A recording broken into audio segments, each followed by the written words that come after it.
Menteri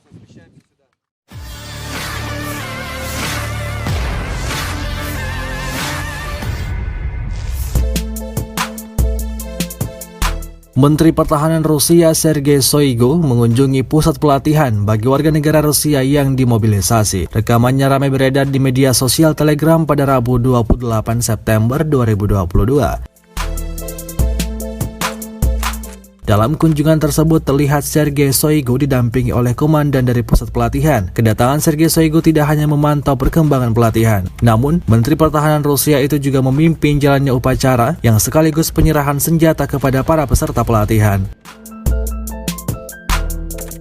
Tampak juga Shoigu diperlihatkan simulasi saat-saat bagaimana para militer terlatih menghadapi lawan nantinya di medan perang. Sergei Shoigu berharap dengan dilakukannya pelatihan bagi para warga yang dimobilisasi ini akan lebih menguatkan lagi pertahanan pasukan Rusia.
Terima kasih sudah nonton.